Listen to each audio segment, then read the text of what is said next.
isolated.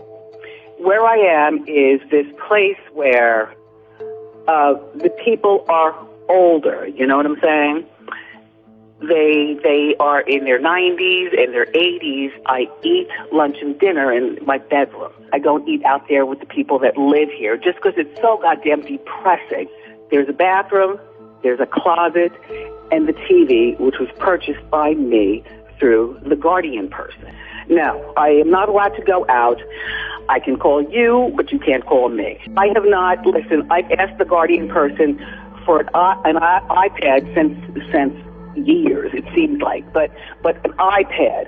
Can I please have my telephone back? Can I please be able to call, my family? What is the problem with me calling and talking to friends of mine? They're not allowed to come in here, friends of mine. You know what I'm saying? In the last 30 days, I went out twice for my teeth. You know what I'm saying? And that would be that. Listen, this system has failed. This system has failed from top to bottom regarding this Guardian and everybody involved with that. The system has failed. I want my freedom back. How about that? Hello, this is Azalea. Wendy Williams has always been known for her bold, larger-than-life personality, never hesitating to ask the questions others wouldn't dare. She built a career on raw honesty, captivating millions with her ability to entertain and engage. From ruling the airwaves to dominating daytime television, Wendy commanded attention, her audience hanging on her every word. But behind her signature catchphrase, "How you doin'?" and that iconic purple chair, a series of life-altering events began to unfold. Events that would ultimately change everything. What started as minor concerns during her live broadcasts soon escalated into a complicated saga involving legal guardianship, high-profile court battles, and swirling rumors about her health and finances. For many, it all began with that shocking moment when Wendy collapsed on live television during a Halloween broadcast. Official explanations pointed to dehydration and exhaustion, making it seem like an isolated incident. Few realized it was an early warning sign of something far more serious. As speculation about her health grew, Wendy assured fans she was fine, often attributing her struggles to thyroid issues or the relentless demands of her career.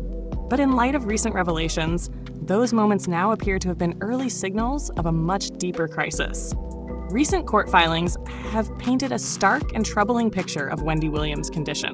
According to official reports, her court-appointed guardian, Sabrina Morrissey, described Wendy as suffering from significant cognitive impairment, so severe that she was portrayed as being in irreversible decline. This revelation sent shockwaves through an industry that had long seen Wendy as a sharp, commanding force. Many had sensed something was amiss during the final season of her talk show, but few could have imagined just how dire the situation had become. The news that Wells Fargo had placed Wendy under financial guardianship only fueled the growing concern, sparking intense debate in Hollywood.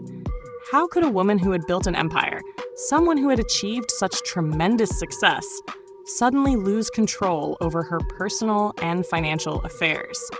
But the most astonishing twist came when Wendy herself finally spoke out. After years of updates from lawyers, ex-spouses, friends, and even her son, fans finally heard directly from her. She expressed deep frustration, revealing that she felt completely shut out of decisions about her own life. Her greatest grievance? How her finances were being managed. For a woman who built her career on blunt, unapologetic truth-telling, the idea that she was being sidelined and possibly exploited was deeply unsettling to her supporters. At the center of this growing controversy is Kevin Hunter Jr., Wendy Williams' only child. For most of his life, he stayed out of the spotlight, making headlines only occasionally. But in recent months, he has become one of the most vocal critics of how his mother's affairs are being handled. Kevin Jr. has raised serious concerns about certain figures within Wendy's inner circle, including longtime associates and, most notably, her court-appointed guardian. He firmly believes that if Wendy were fully aware of the situation, she would never approve the decisions being made on her behalf. According to him, the financial choices surrounding Wendy's estate seem less about protecting her well-being and more about benefiting others.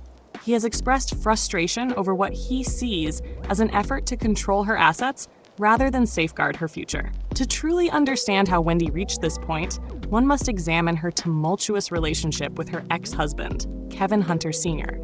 For over 2 decades, he was more than just her spouse. He was also her business partner, widely credited with helping her rise to daytime television stardom.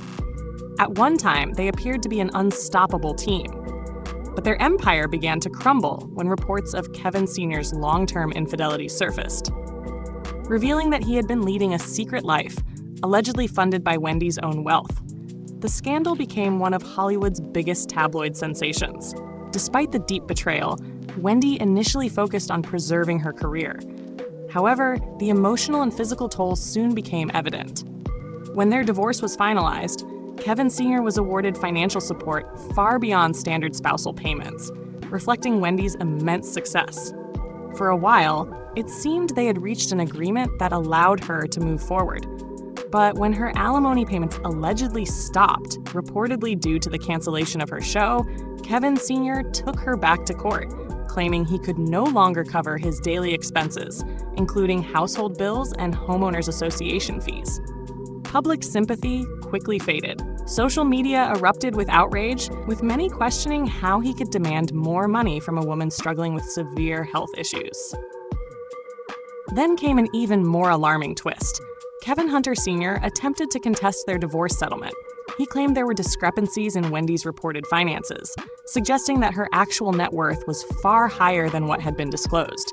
Some reports estimated Wendy's total net worth in 2022 at around $55 million, a striking contrast to the $7.3 million reflected in her Wells Fargo accounts. This immediately raised unsettling questions. Were there hidden funds?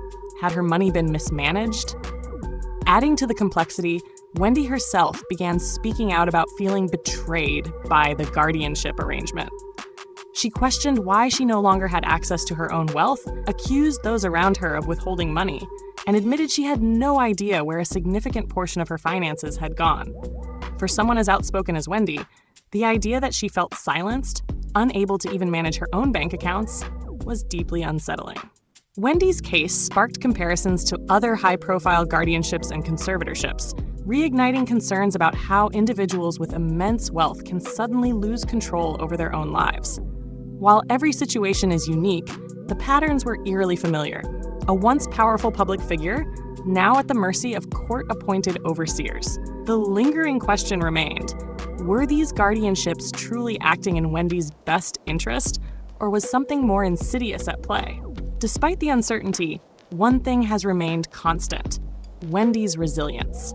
She has never shied away from controversy, and even now, in one of the most challenging chapters of her life, she continues to fight for her voice to be heard.